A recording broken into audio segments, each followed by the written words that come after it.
Station का रहस्य।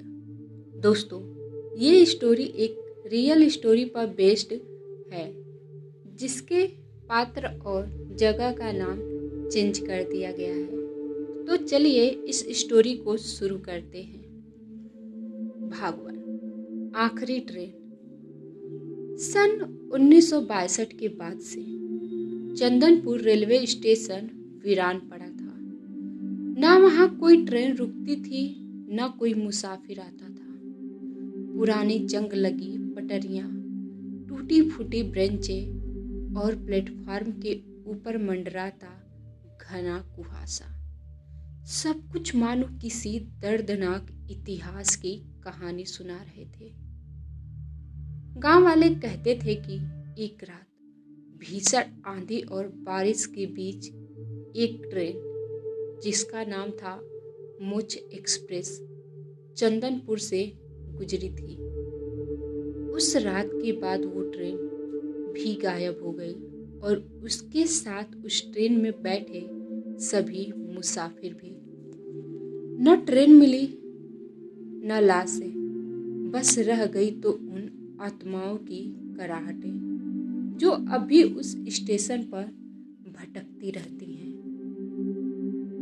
इसकी खोज करने के लिए एक युवा पत्रकार अरुण, जिसे असली डर और अनसुलझे रहस्यों को उजागर करने का शौक था, उसने इस कहानी के बारे में सुना। उसके भीतर एक अनजानी बेचैनी जाग उठी। उसे लगा उसे वहां जाना चाहिए, उस सच को सामने लाना चाहिए जिसे सबने दफना दिया था। अरुण, ये जगह वैसी नहीं है जैसी तुम सोच रहे हो। उसकी बचपन की दोस्त प्रिया, जो एक फोटोग्राफर थी, ने डरते हुए कहा, वहां गए लोग लौट कर नहीं आते, या अगर आते भी हैं तो वे बदल चुके होते हैं। अरुण ने हल्की मुस्कान के साथ कहा, डर सिर्फ एक भावना है और मैं सच सामने लाऊंगा। अगर तुम चाहो तो मेरे साथ चल सकती हो। प्रिया उसको देखती रही, कुछ पल चुप रही, फिर सिर झुकाकर बोली, ठीक है, लेकिन एक वादा करो, चाहे जो हो जाए किसी भी अनजानी आवाज का जवाब मत देना। अरुण कहता है, अच्छा चलो ठीक है। फिर वे लोग स्टेशन के सफर की ओर निकल पड़ते हैं। शाम के करीब 7 बजे दोनों ने अपना सामान समेटा और चंदनपुर के लिए निकल पड़े। स्टेशन तक पहुंचने का रास्ता वीरान और घना था। सड़कें टूटी फूटी थी और दोनों तरफ ऊंचे ऊंचे पेड़, जैसे किसी पुराने भूला दिए गए जंगल का रास्ता हो।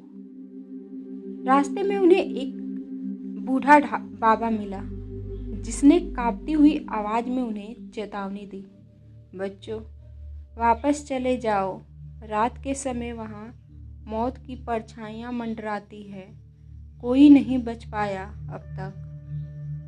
अरुण ने हंसते हुए बाबा को धन्यवाद कहा और आगे बढ़ गया, पर प्रिया का दिल धक धक करने लगा।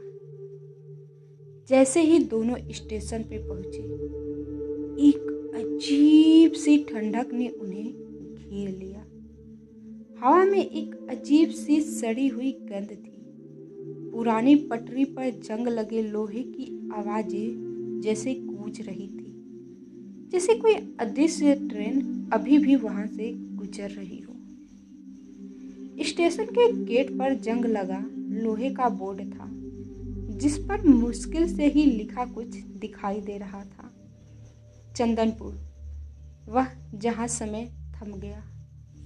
अरुण ने कैमरा निकाला और रिकॉर्डिंग चालू कर दी।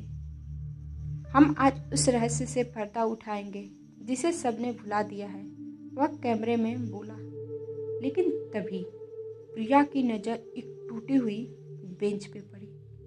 वहाँ एक बच्ची बैठी थी, जिसकी उम्र यही करीब 6 से 7 साल थी।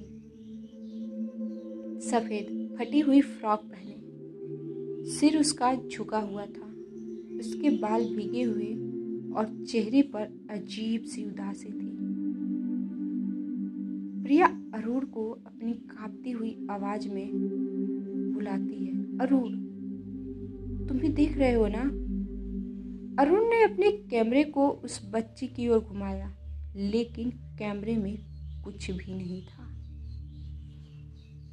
और तभी अचानक स्टेशन की घड़ी, जो सालों से रुकी हुई थी, तेज आवाज में टनटनाने लगी। रात के 12 बज रहे थे और उसी पल रेल की पटरियों पर दूर से ट्रेन की सीटी सुनाई दी, लेकिन स्टेशन पूरी तरह खाली था। ट्रेन तो आ नहीं सकती, अरुण बुदबुदाया। प्रिया ने उसका हाथ कसकर पकड़ लिया। यहाँ से चलते हैं अभी। लेकिन अरुण को जैसे किसी ने जकड़ लिया था। उसका दिल जोरों से धड़कने लगा। उस बच्ची ने सिर उठाया। उसकी आंखें गड्ढों जैसे खाली थी और उसकी मुस्कान मानो मौत को आमंत्रण दे रही हो। आपको क्या लगता है वो लड़की कौन थी? अरुण का दिल जोरों से धड़कने लगा। उसके पैर जैसे जमीन से चिपक गए थे। प्रिया ने उसका हाथ खींचने की कोशिश की, मगर तभी, भैया मेरी मम्मी कहाँ है? वो बच्ची बुदबुदाई। उसकी आवाज में इतना दर्द था कि प्रिया की आंखों में आंसू आ गए। लेकिन अरुण को याद था, कभी किसी अनजानी आवाज का जवाब मत देना। वो चुपचाप प्रिया का हाथ पकड़े हुए पीछे हटने लगा। लेकिन बच्ची अब उठ चुकी थी। उसके चेहरे से खून टपक रहा था और उसके पैरों के निशान पटरियों पर गहरे लाल रंग छोड़ रहे थे। जैसे ही वे पीछे हटे, पूरा स्टेशन बदलने लगा। टूटी हुई बेंचें फिर से चमकने लगी। प्लेटफॉर्म पर भीड़ दिखने लगी।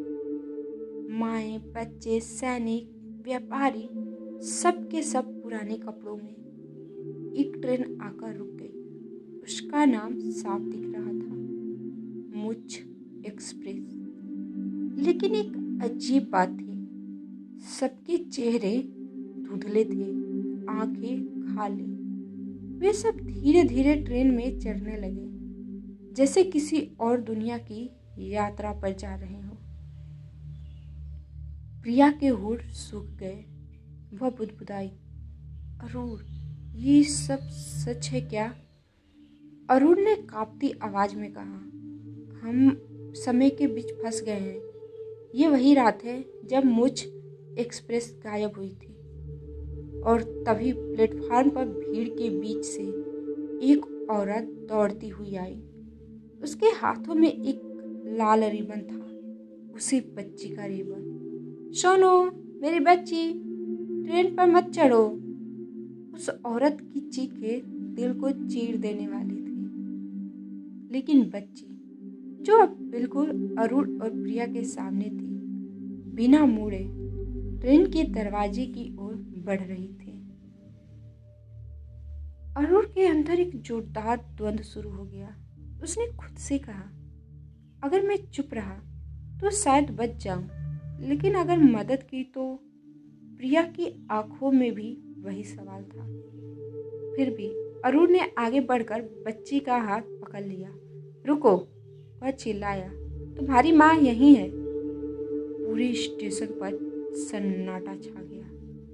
ट्रेन की आवाजें, भीड़, चिल्लाहटें सब रुक गई। हर भूतिया चेहरा अब उनकी तरफ मुड़ चुका था।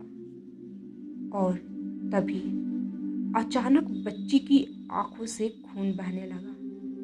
उसने अरुण की कलाई कसकर पकड़ ली, इतनी जोर से कि अरुण को लगा उसकी हड्डियां चटक जाएंगी। बच्ची ने गहरे स्वर में कहा, तुमने नियम तोड़ा है, अब तुम भी हमारे साथ चलोगे। स्टेशन का माहौल अचानक चेंज हो गया। आसमान काला हो गया। जमीन से सड़ी लाशों की बदबू उठने लगी। स्टेशन की दीवारें खून से सनी दिखने लगी। अरुण और प्रिया के चारों ओर उन मुसाफिरों के साए मंडराने लगे जो कभी मुझ एक्सप्रेस में चढ़े थे। उनकी आंखों से आंसुओं के बजाय खून टपक रहा था। उनके होठ बुदबुदा रहे थे। छोड़ो मत, छोड़ो मत। अरुण के हाथ में भयानक दर्द हो रहा था। वह बच्ची की लोहे जैसी पकड़ से छूटने की अपनी पूरी जद्दोजहद लगा रहा था, लेकिन उसकी ताकत इंसानी ताकत से कहीं ज्यादा थी। प्रिया चीख पड़ी, अरुण छोड़ दो उसे। लेकिन तभी सारा स्टेशन भयानक धुएं से भर गया। आंखों के आगे धुंध और उस धुंध में लाशें लटकती दिखाई देने लगी। प्लेटफॉर्म के खंभों से अरुण ने देखा वह बच्ची अब मासूम नहीं थी। उसकी गर्दन तिरछी थी, आंखें बाहर निकली हुई और उसकी मुस्कान अब एक बहसी दरिंदे जैसे हो गई थी। एक बूढ़ी आत्मा जो फटे पुराने सूट में थी सामने आकर बोली, हम सब उस ट्रेन में चढ़े थे जिसे मुझ की ट्रेन कहा गया। हमें बताया गया था कि वह हमें नई जिंदगी की ओर ले जाएगी। अरुण ने कांपती हुई आवाज में पूछा, फिर क्या हुआ? तभी वहां एक बूढ़ा आदमी हंसा एक ठंडे डरावनी हंसी। हम धोखा खा गए, मुझ नहीं मिला, मौत भी नहीं। हम अब ना मर सकते हैं ना जी सकते हैं और अब तुम भी हमारे साथ फंस चुकी हो। धीरे धीरे स्टेशन पर एक टूटे फूटे लकड़ी के बोर्ड पर लिखा शब्द दिखा, अभिशप्त यात्रियों के लिए प्रवेश वापसी नहीं। प्रिया की आंखों में आंसू भर आए। अरुण, हमें यहाँ से भागना होगा। अरुण ने अपनी पूरी हिम्मत जुटाई और प्रिया का हाथ पकड़ा। भाग नहीं सकते, हमें इसे पूरा करना होगा, तभी मुक्ति मिलेगी, इन्हें भी और हमें भी। प्रिया ने उसे बहुत समझाया, लेकिन अरुण अब अपनी जिद पे अड़ चुका था। अरुण ने उस बच्ची की ओर देखा जो अब भी उसके हाथ को मजबूती से पकड़े थी। बच्ची की आंखों में एक पल के लिए दर्द की झलक दिखी। अरुण को एहसास हुआ ये आत्माएं बस मुक्ति चाहती थी। अरुण ने धीरे से बच्ची के सिर पर हाथ रखा। तुम्हारी माँ यहीं है, देखो। उसने उस औरत की ओर इशारा किया जो अब भी रोती हुई प्लेटफॉर्म के किनारे खड़ी थी। बच्ची के आंखों से आंसू बहने लगे। वह माँ की ओर भागी और जैसे ही माँ ने उसे गले लगाया, दोनों ने एक चमकती हुई रोशनी में बदल गए। उस पल स्टेशन की घड़ी फिर से चलने लगी, लेकिन कहानी यहीं खत्म नहीं हुई। बूढ़ा आदमी फिर से सामने आया। तुमने एक आत्मा को मुक्त कर दिया, लेकिन बाकी हजारों का क्या? और समझ गया, अगर वह सबकी मुक्ति चाहता है तो उसे खुद को सौंपना होगा। प्रिया चिल्लाई, नहीं अरुण, तुम नहीं जा सकते। लेकिन अरुण मुस्कुराया। उसकी आंखों में संतोष था। अगर मेरी कुर्बानी से इन सबको मोक्ष मिल सकता है तो ये सौदा मुझे मंजूर है। अरुण ने अपना कैमरा प्रिया को दिया। इस कहानी को दुनिया को बताना। और फिर वह स्टेशन के बीचों बीच गया, हाथ फैलाए, और अगले ही पल सब आत्माएं उसकी ओर दौड़ी। चीखें, दर्द और अंधेरा। प्रिया वहीं पे बेहोश हो गई। सुबह हुई। प्रिया अकेली स्टेशन से बाहर निकली, हाथ में अरुण का कैमरा लिए हुए। वह जानती थी कि वह फिर कभी वैसी नहीं रहेगी, लेकिन उसके दोस्त ने एक पूरी दुनिया को बचा लिया था। चंदनपुर स्टेशन अब वीरान नहीं था। न वहां आत्माओं की सिसकियां थी, न खून से सनी दीवारें, बस एक पुराना बोर्ड था जिस पर अब लिखा हुआ था, धन्यवाद अरुण। दोस्तों, आप सबको क्या लगता है कि अरुण ने सही किया या नहीं? क्या ये श्राप यहीं खत्म हो गया या कुछ क्षण के लिए, कुछ समय के लिए स्थिर हुआ है? ये तो अभी किसी को नहीं पता, लेकिन ये एक संदेश जरूर दे गया है परोपकार का। तो दोस्तों, मिलते हैं एक नए स्टोरी, एक नए अंदाज में। तब तक के लिए bye bye and take care.